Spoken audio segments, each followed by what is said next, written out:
खुलुमबाय बड'लेण्ड खबर चेनेलाव नोंथांमोनखौ बरायनानै लाग्रोनाय जाबाय।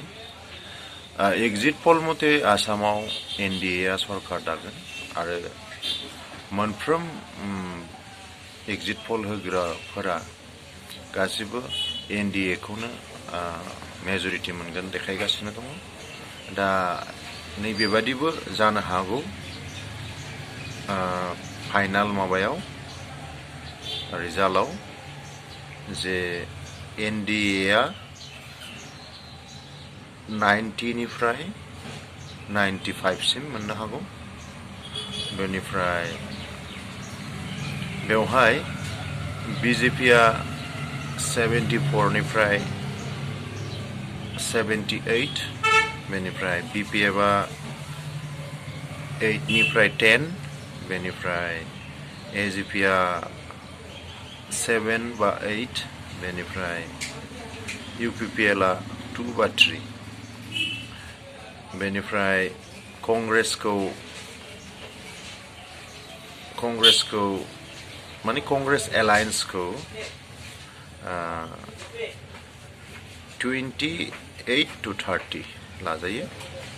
कंग्रेस एलायन्सखौ बेवहाय कंग्रेस 14 to 20, रायजर दल 0 to 2, জাতীয় পরিষদ 0 to 1, CPI 0 to 1,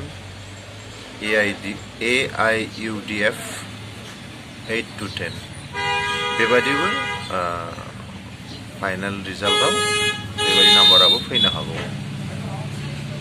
बेनिफ्राय दा जोङो 4 मेखौ नेनांगौ। 4 मेआव बेबादिबो जानो हागौ होननानै सानजायो।